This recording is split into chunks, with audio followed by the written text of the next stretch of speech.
आज की क्लास में हम लैमेलिडीन्स में फ़िल्टर फीडिंग मैकेनिज़्म पढ़ेंगे। और लैमेलिडीन्स जो होते हैं वो फ्रेश वाटर लेक्स रिवर्स में तले में पाए जाते हैं और माइक्रो ऑर्गेनिजम्स पे फिल्टर फीडिंग के द्वारा वो फीड करते हैं।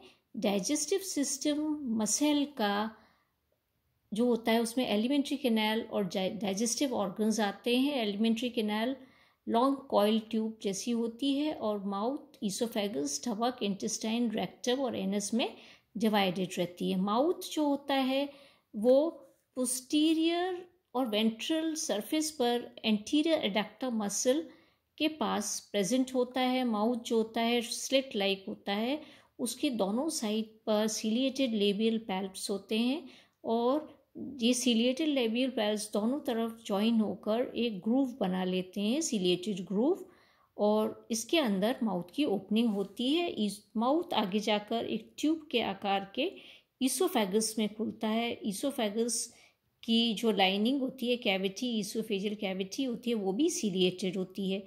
ईसोफेगस आगे जाकर थोड़ा चौड़ा हो जाता है और स्टमक में खुलता है जाकर। स्टमक के दो पार्ट्स होते हैं। अपर रीजन होता है स्टमक का जिसमें ईसोफेगस खुलता है और डाइजेस्टिव ग्लैंड खुलता है, और डाइजेस्टिव ग्लैंड इस स्टमक को पूरे को सराउंड करता है। लोअर पार्ट जो स्टमक का होता है उसमें स्टाइल सैक खुलती है, और ये जो लोअर पार्ट होता है स्टमक का, ये ट्यूब के आकार का होता है और इसकी जो एपिथेलियल लाइनिंग होती है वो सिक्रीट करती है style sac. Style sac gelatinous rod like structure होती है स्टाइल सैक, और ये जो होती है इसके अंदर एक क्रिस्टलाइन रॉड प्रेजेंट होती है। और क्रिस्टलाइन सैक जो होती है वो एपिथेलियल लाइनिंग स्टमक की सिक्रीट करती है, और क्रिस्टलाइन रॉड जो होती है वो आगे जाकर जो स्टमक का एंटीरियर पार्ट जो होता है, जो अपर पार्ट होता है स्टमक का, उसमें जाकर ये खुलती है। क्लब लाइक एंड होता है इसका, अपर क्लब लाइक एंड, और ये कंटिन्यूसली इसकी जो गैस्ट्रिक शील्ड इसमें उपस्थित होती है, chitinous plate like gastric shield stomach में उससे कंटिन्यूसली टच में रहती है। और जो सीलिया स्टाइल सैक के होते हैं वो बीट करते हैं, और बीटिंग एक्शन से ये अपनी एक्सिस पर क्रिस्टलाइन स्टाइल रोटेट करती है और गैस्ट्रिक शील्ड को बार बार ये जो स्ट्राइक करती है, और जिससे कि गैस्ट्रिक शील्ड से गैस्ट्रिक जूसेस ग्रैन्यूल के साथ ये रिलीज़ होते हैं, और उसके अंदर अमाइलेज नाम का एंजाइम होता है जो कि कार्बोहाइड्रेट का डाइजेशन करता है। स्टाइल क्रिस्टलाइन स्टाइल जो होती है वो भी म्यूकोसैकेराइड, म्यूकोप्रोटीन्स और अमाइलेज और ग्लाइकोजिनेस वगैरह की बनी होती है, तो ये भी डाइजेशन में हेल्प करती है। जो सीलिएटेड लाइनिंग होती है स्टमक की, वो उसमें बहुत सारे ये फोल्ड्स होते हैं इसके अंदर, और ये जो लाइनिंग होती है सीलिएटेड लाइनिंग, ये फूड का सिलेक्शन करती है, और ये फूड ग्रैन्यूल्स को, सेलेक्टेड फूड ग्रैन्यूल्स को ही आगे ट्रांसमिट ये करती है। फाइन और पार्टली डाइजेस्टेड जो फूड ग्रैन्यूल्स होते हैं वो डाइजेस्टिव ग्लैंड को ये भेज दिए जाते हैं, यहाँ पर चले जाते हैं, और अनडाइजेस्टेड फूड पार्टिकल्स जो होते हैं वो इंटेस्टाइन की तरफ मूव करते हैं। डाइजेस्टिव ग्लैंड ये जो डाइजेस्टेड फूड पार्टिकल्स और जो डिस्कार्ड किए जाने वाले फूड पार्टिकल्स होते हैं उनका सेपरेशन भी ये करता है। आगे जाकर हम देखें तो ये जो होता है स्टमक जो होता है, posterior end of the stomach जो होती है लोअर पार्ट, वो एक कॉइल्ड इंटेस्टाइन के फॉर्म में आप देख सकते हैं।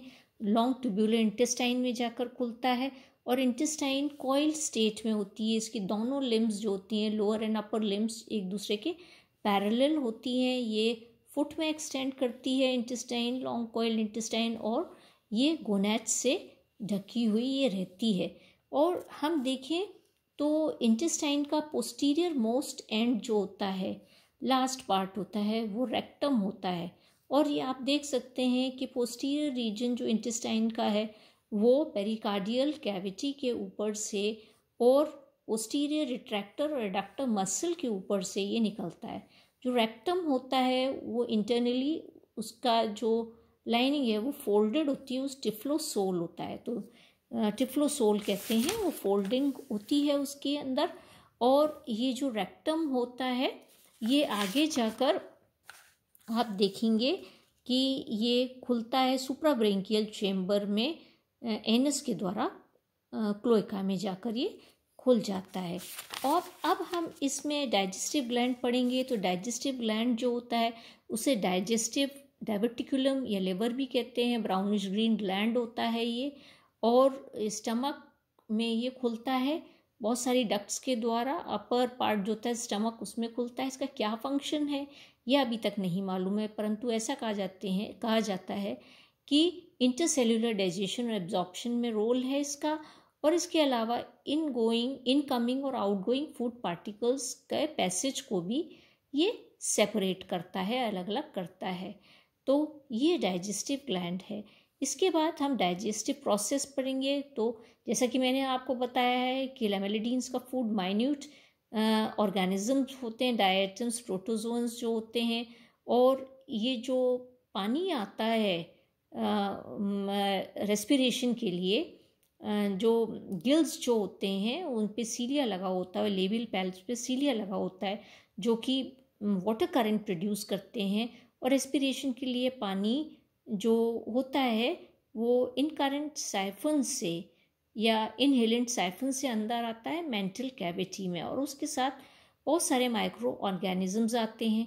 और माइक्रो ऑर्गेनिजम्स जब यहाँ आते हैं तो जो टिनिडिया होती है उसकी सीलिया जो होती हैं वो उसको फिल्टर करती हैं पानी को, और जो हैवी पार्टिकल्स होते हैं सस्पेंडेड पार्टिकल्स उनको रोक देती हैं, और मेंटल की जो एजेस होते हैं उन पे इकट्ठे हो जाते हैं, और बाद में वो पोस्टीरियर रीजन जो बॉडी का होता है वहाँ पर पहुँचा दिए जाते हैं, और वहाँ से उनको बाहर फेंक दिया जाता है। और जो लाइट पार्टिकल्स होते हैं वो म्यूकस जो टिनिडिया सिक्रीट करती है उसमें वो लिपट जाते हैं, और वो टिनिडियल सीलिया के द्वारा वो माउथ तक पहुंचा दिए जाते हैं। और माउथ में जो लेबियल पैल्प्स होते हैं वो वापस उसको रीफिल्टर करते हैं, और अनडाइजेस्टेड और अनवांटेड पार्टिकल्स को सीली रिएक्शन से रिजेक्शन पाथवे से होते हुए मेंटल कैविटी से उसको बाहर भेज देते हैं।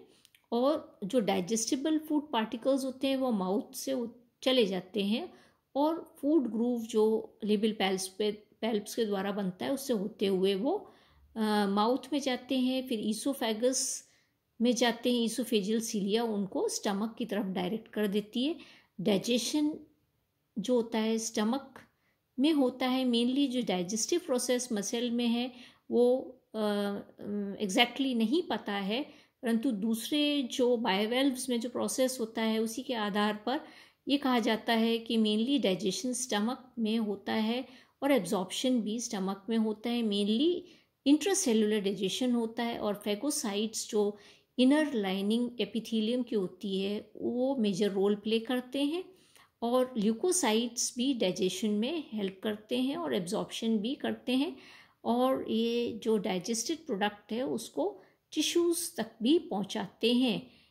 एक्स्ट्रा सेलुलर डाइजेशन भी स्टमक में होता है, और यहाँ जो डाइजेस्टिव ग्लैंड होते हैं उसका जो जूस होता है जैसा कि क्रिस्टलाइन स्टाइल जो होती है वो बार बार उसको डाइजेस्टिव जूस को रिलीज़ करती है, और वो जो डाइजेस्टिव जूस जो होता है वो गैस्ट्रिक शील्ड से रिलीज़ होता है, और इसमें अमाइलेज एंजाइम होता है जो कि डाइजेस्ट कर देता है कार्बोहाइड्रेट्स को।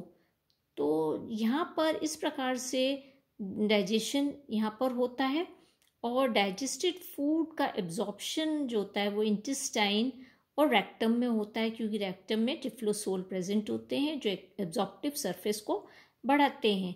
और अनडाइजेस्टेड फूड जो होता है वो एनस के द्वारा बॉडी के बाहर वाटर करंट से फेंक दिया जाता है या डिस्कार्ड कर दिया जाता है। तो आज हमने यहाँ पर लेमिलिडीन्स का फूड फीडिंग और डाइजेशन पढ़ा।